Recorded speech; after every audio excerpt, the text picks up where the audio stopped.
And we have some news coming in at this hour. BSF forces detained one Pakistan ranger.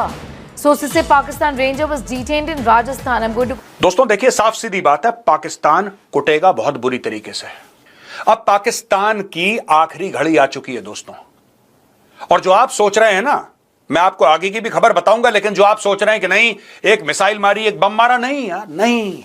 उन्होंने आपके 27 मारे, अगर आप उनके 270 भी मार देंगे तो क्या यह परमानेंट इलाज होगा पाकिस्तान का? बिल्कुल नहीं। पाकिस्तान को घेर के डिप्लोमेटिकली, इकोनॉमिकली, मिलिटरीली, पॉलिटिकली हर तरीके से पाकिस्तान को मारना है और लगातार मारते चले जाना है। कि इंडिया है तो फिर इंडिया क्या करेगा? क्या हम तो अब तंग आ गए। ये आदमी जो है इज अ कर्स, और जब तक ये है अमन नहीं आएगा बड़े सगीर में।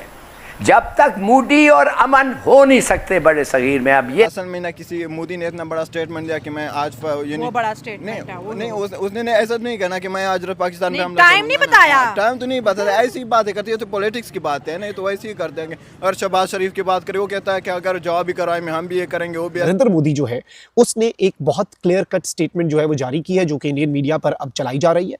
और इस वक्त जो रिपोर्ट हो रहा है वो ये है कि नरेंद्र मोदी ने कहा है कि India committed to firm and decisive action against terrorist. India जो है वो दहशतगर्दों के खिलाफ एक बहुत ही फैसला कुन एक्शन जो है वो लेने के लिए इस वक्त तैयार है और कमिटेड है, और इंडिया ये करके दिखाएगा। ये पाकिस्तान का एम्बेसडर कह रहा है अमेरिका में जो है वो व्हाइट हाउस के चक्कर काट रहा है, वो इंटरव्यू दे रहा है, फॉरेन मैगजीन को, न्यूज़वीक को इंटरव्यू दे रहा है, वो इस अखबार को, उस अखबार को।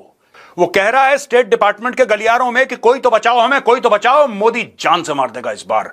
मोदी के सर पे खून सवार है। रिजवान सईद शेख यह कहता है कि हम भारत के साथ नहीं लड़ना चाहते। भारत हमसे बहुत बड़ी शक्ति है और हम इतनी बड़ी शक्ति के साथ नहीं लड़ना चाहते। यासिर, कई साल हमारा मजाक उड़ाते रहे लोग ये कह कर के ये गज़वा हिंद की अजान दे रहे हैं, भारत से जंग करवाना चाहते हैं, ये वॉर मॉन्गर हैं, कंस्पिरेसी थ्योरिस्ट हैं, जैसे आपने कहा। क्या आज अल्लाह ताला ने हमें सच साबित नहीं कर दिया? क्या अल्लाह ताला ने यह साबित नहीं कर दिया कि भारत पाकिस्तान के खिलाफ एक बहुत बड़ी खौफनाक जंग लेकर हमारी सरहदों पर आ चुका है? और शायद जिस वक्त ये आप एयर करें इस प्रोग्राम को, उस वक्त जंग शुरू भी हो चुकी हो। लोग हमको वॉर मॉन्गर इसलिए कहते थे कि हम लोगों से यह कहते थे कि सैयदी रसूलुल्लाह ने फरमाया है कि आखिरी जमाने में तुम्हारा हिंदू मुशरिकों के साथ एक तसादुम होगा। मेरा कसूर यह था कि मैं लोगों को सैयदी रसूलुल्लाह की अहादीस शरीफ सुनाता था और लोगों से यह कहता था कि ये हिंदू मुशरिक तैयारी कर रहे हैं अखंड भारत बनाने के लिए, तुम अपनी तैयारी कर लो, एक बहुत खौफनाक जंग आने वाली है। ये मेरा कसूर था, जिसकी वजह से मुझे आप लोगों ने मीडिया पर पाबंदी लगाई हुई थी कई सालों से कि ये मीडिया पर आकर गज़वा हिंद की बात करते हैं। इसकी वजह से हुकूमतों ने मुझ पर पाबंदी लगाई हुई थी कि इनको कभी किसी मेन स्ट्रीम मीडिया पे नहीं आने देना। अल्लाह का एहसान है कि हमारी अजान ना रुकी, ना उसको कोई रोक सका। पाकिस्तानी कौम और पाकिस्तान की मुसल्लह अफवाज बहुत अदब और लिहाज के साथ हमारी अजान सुनते हैं। जहन्नुम के को आखिर पाक फौज ने खवारिज कहना शुरू कर दिया ना। ये हम ही कहते थे इनको कि इनको खवारिज कहो, तू मशरक मगरिब की जानिब जो जंग हमारी जहन्नुम के से हो रही थी, इनको खवारिज का नाम पाकिस्तान आर्मी ने अल्लाह के फजल से हमारी अजान की वजह से दिया।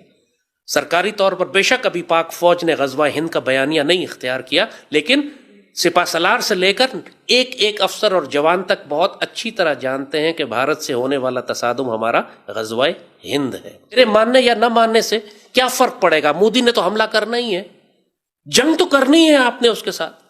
और बात यह है कि बात सिर्फ एक हदीस शरीफ नहीं होती ना।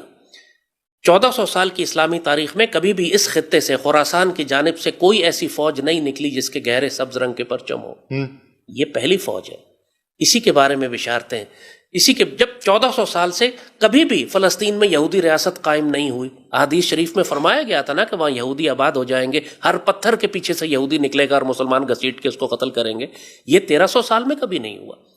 अब उस दौर में आप दाखिल हो चुके हैं जो इस्लामिक एस्केटोलॉजी को जानता है, इस्लामी रूहानियत को जानता है, जो अल्लाह के मिजाज को जानता है, ज़माने के तगय्युर और तब्दीली को जानता है, वो इस बात से वाकिफ़ है कि हम किस दौर में दाखिल हो चुके हैं। इस वक्त तमाम मज़ाहिब अपने मेहदी का, अपने एंटी क्राइस्ट का, अपने क्राइस्ट का इंतज़ार कर रहे हैं।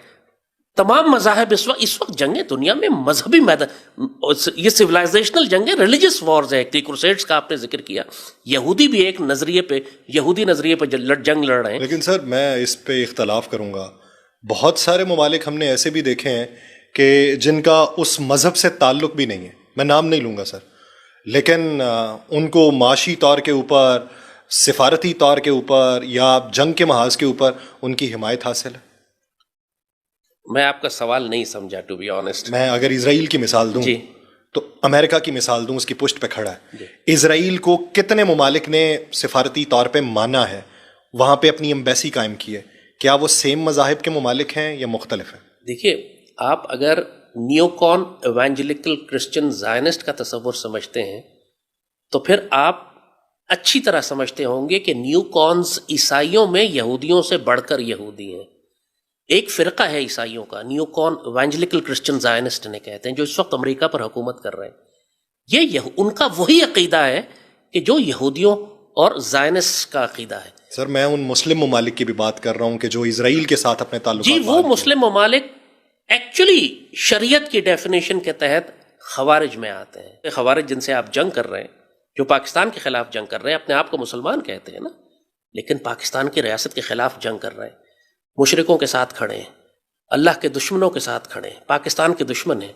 बहुत सारे मुसलमान ममालिक जो इस वक्त इसराइल और मुशरिकों के साथ खड़े हैं, ये इनका अमल और इनका किरदार ये बता रहा है कि ये यहूदियों, मुशरिकों और सेहोनियों के साथ खड़े।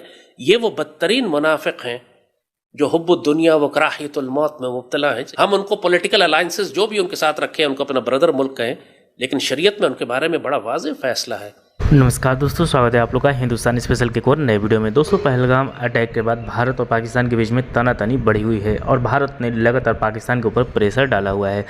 भारत जो है वो पाकिस्तान को हर मोर्चे पर पीछे करने की कोशिश कर रहा है और इसमें काफ़ी ज़्यादा सफलता भारत को मिल भी रही है। पहले वाटर स्ट्राइक के बाद अब बंदरगाह पे भी और एयर स्पेस भी पाकिस्तान के लिए बंद कर दिया गया है और पाकिस्तान के साथ जो हमारी दवाइयाँ और कुछ चीज़ें जो पाकिस्तान को जाती थी उसको भी बंद कर दिया गया है। यानी कि भारत इस बार जो है वो सिर्फ और सिर्फ पाकिस्तान में आतंकी मारने का नहीं, बल्कि पाकिस्तान की जो इकनॉमी है, जो थोड़ी बहुत बची हुई है, उसको भी बर्बाद करने की कोशिश कर रहा है। क्योंकि भारत ये बात बहुत अच्छे तरीके से जान गया है कि आतंकियों के मारने से कुछ नहीं होगा, क्योंकि ये पाकिस्तान में पैदा ही इसीलिए होते हैं, मदरसे में जाते ही इसीलिए क्योंकि वो मरे, तो उनको मारकर कोई नहीं फ़ायदा होगा। हमें जो है वो पाकिस्तान को उस जगह पे हमको उसका हाथ मोड़ना चाहिए जहाँ पे उसको दर्द होता हो, और ये पाकिस्तान की इकनॉमी है और पाकिस्तान की आर्मी है।